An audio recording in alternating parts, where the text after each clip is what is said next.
Hello, welcome to another edition of the Marvin Byrd Show. I'm your host, Marvin Byrd. Here we believe that teachers are leaders, and as such, our goal is to empower teachers and equip teachers with the skills and information that they need to lead their students to success. Now, last episode, we talked about an article that I will share with you. I'm going to make it available on my website. In the links, if you're watching this, you'll be able to click that link so you can get a hold of this research. But this is really good research because bottom line, it empowers you as a teacher, as a leader, to be able to create a culture within your classroom where students embrace being wrong. Like they see the value in getting a question wrong and not coming up with the right answer immediately, because as we know failure is not final. The students they're progressing towards mastery, and as a leader, it's so important that you are focused on, and you're prepared to help students deal with failure, to help them properly assess failure and process it, so that ultimately it doesn't paralyze them, so that ultimately they can move closer. They can use the feedback in order to move closer to the goal. So there were 6 takeaways from this article. And again, I will share it with you, but I just want to review. So number one, in terms of building that culture in your classroom where being wrong is right. Being wrong is right. Number one, follow their questions with adequate wait time. I know that's review for a lot of you, and I went into a little bit more detail in the previous episode, so I encourage you to check that out.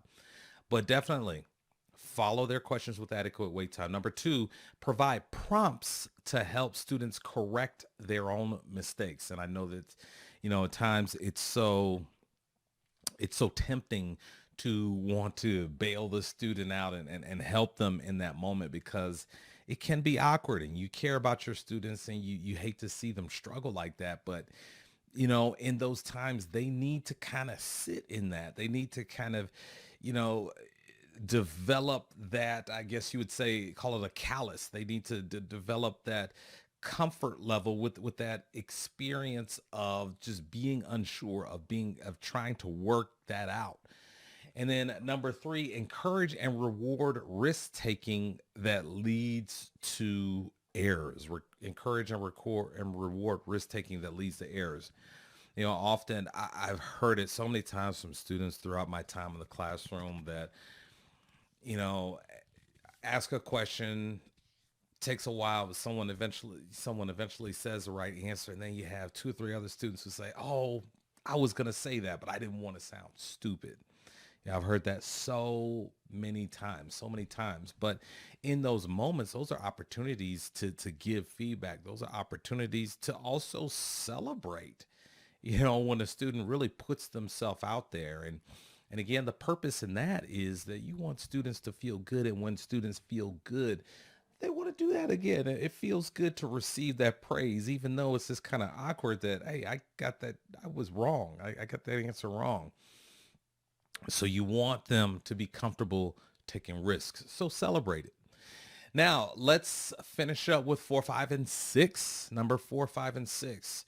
And again, we're talking about how to build a climate in your classroom where it's okay. Being wrong is right. It's celebrated. It's a really good thing. Now, before we get to that, I want to share something with you here. I want to share something with you here. And birdlinks.com. Birdlinks.com. This is, as you can see, this is a website. And what we have here is we have all the latest and trending news and education. It's all in one place. As you can see, this is news that just came out before I started recording this episode. White House to extend student loan pause through August. And then there's also some other information. So the top news of the day, So I encourage you to check out this website, make this site part of your daily habit. Once again, that is birdlinks.com, birdlinks.com. All right. So as I promised you, let's get into this 4, 5, and 6. Number 4, Number four is this: initiate a whole class discussion of possible correct answers and provide appropriate feedback that redirects back to the students. I'm going to read that again because that's a long one. Initiate whole class discussion of possible correct answers and provide appropriate feedback that redirects back to the students. Now, this reminds me of something that I used to love to do when I was in the classroom, and that is this. When I had students, they were stuck and they couldn't move forward, so they needed a boost. I could have given them the answer, but what I really enjoyed doing was I enjoyed asking a question, posing a question to help them kind of get on a different track, get on a better track, to help them move things along, because I knew that if they kept collaborating, if they hung in there, if they kept talking to one another, if they kept searching, eventually they were going to get closer to the goal. And I love that idea of, handing back, responsibility, because ultimately when students, when they come up with, when they meet challenges in the classroom, you know, and I talk about this a lot too with students, they need to learn how to become problem solvers. They need to get that valuable experience of solving problems. So it's a beautiful thing when I, as their teacher, can, with just posing a question, I can help reframe, I can help adjust their thinking.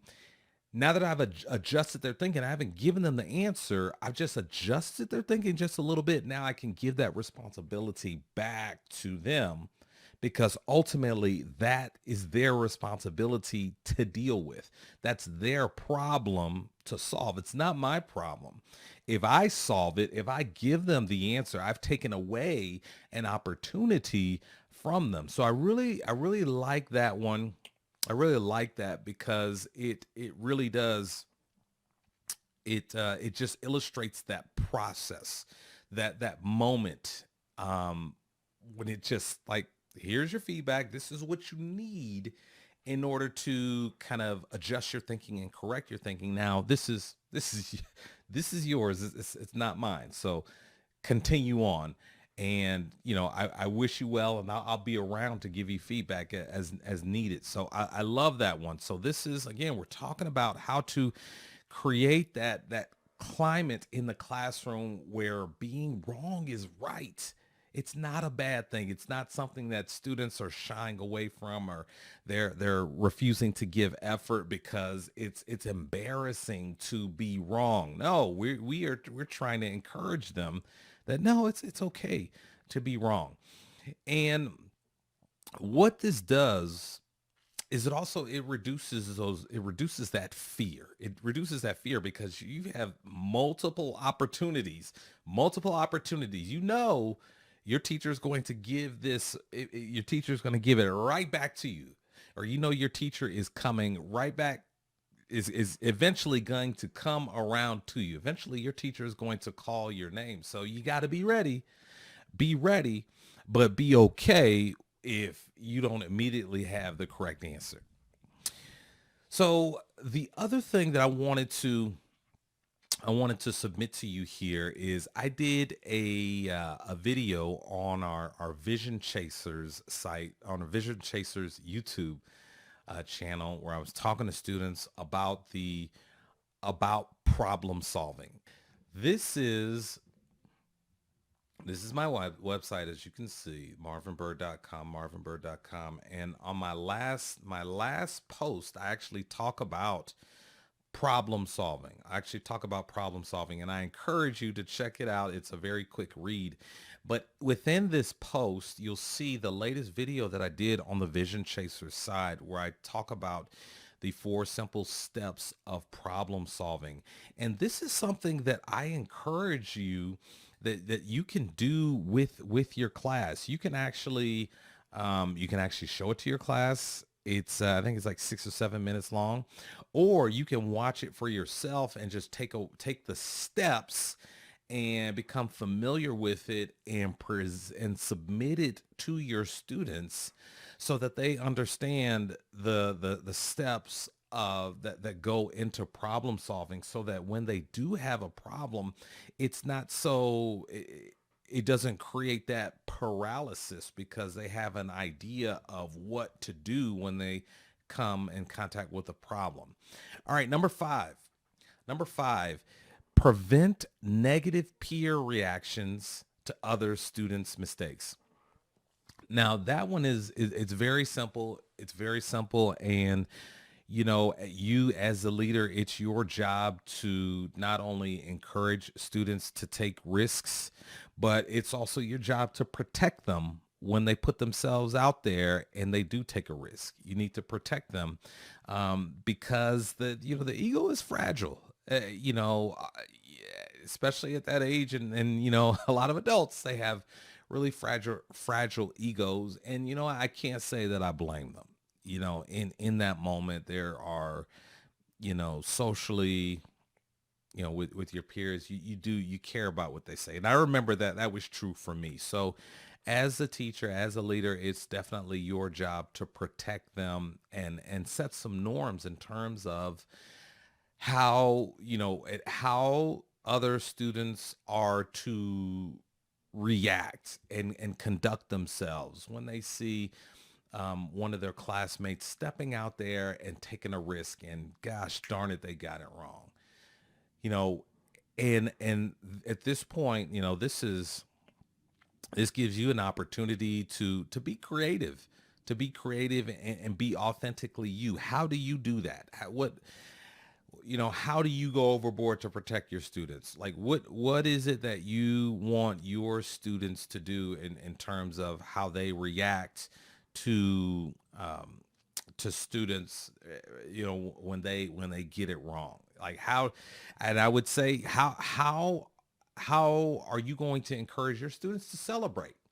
Like, this is a wonderful opportunity to build in some traditions and norms, and really add some fun to your classroom. And then think of it, when you talk about fun and getting an incorrect answer on the way to getting the right answer, on the way to mastery, wow, your the students are going to have a wonderful experience in your classroom because we're celebrating when a student gets an incorrect answer, because we know that that's just a temporary moment. Eventually, they're going to get it. They're on their way. All right. We're almost there, ladies and gentlemen. I told you. This is going to be a pretty short one. We're almost there. So I gave you 1 through 5. Let's go through 6 here. 6. We're talking about, and again, we're talking about encouraging students that being wrong is right. Being wrong is right, and building that within your culture. Number 6, in general, respond favorably towards making mistakes and errors. In general, respond favorably towards making mistakes and errors. Again, that may seem elementary, but what I want you to think about is, how do you take that to the max?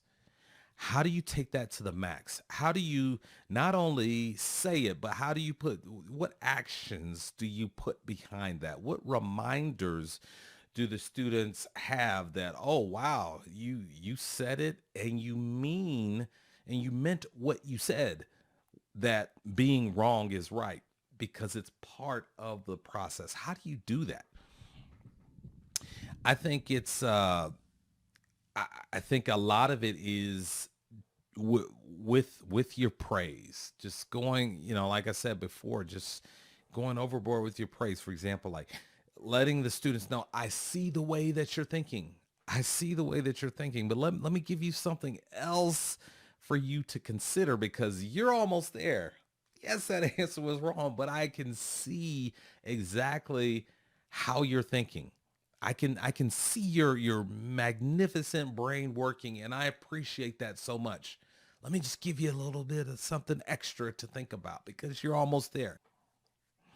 And here's a couple of other things that I want to submit to you. I think that, you know, there needs to you need to address that fear off the bat. address that fear and make a promise to your students that you'll never embarrass them, and you'll always keep that promise. You will never let them be embarrassed.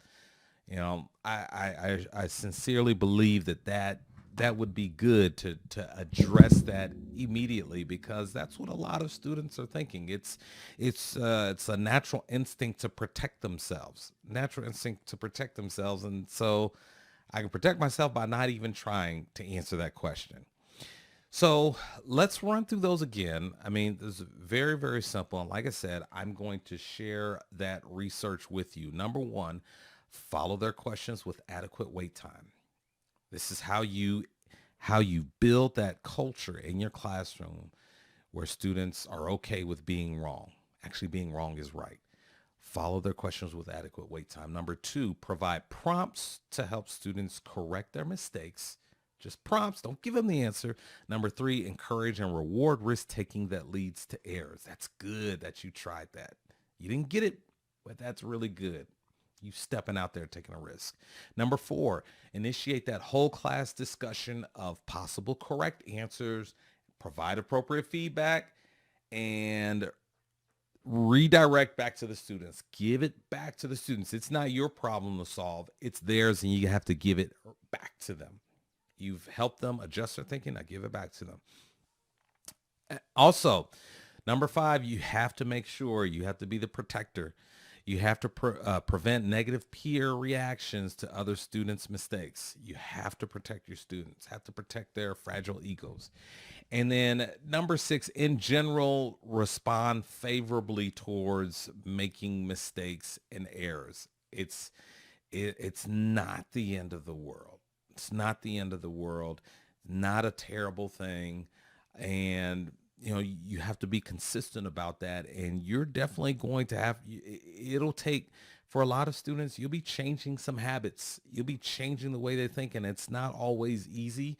Doesn't happen overnight. But if you're consistent, that is within your control. If you're consistent, you're the leader.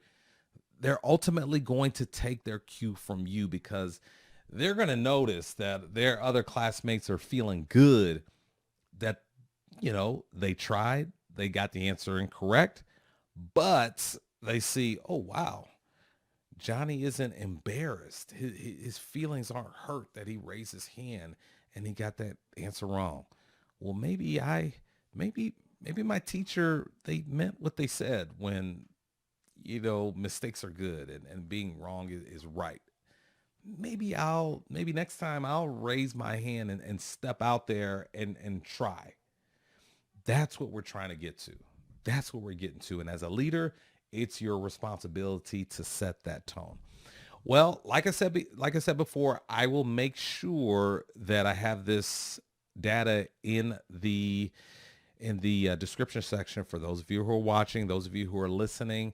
I'll see if I can link that down there as well, but also feel free to check out the Facebook page, and then also check out my website, and then you can also get that information there. Well, I thank you so much for watching. You see, that's it. That's it. So a quick little PD for you. Thank you so much for watching. And until we meet again, please don't forget that teachers are leaders.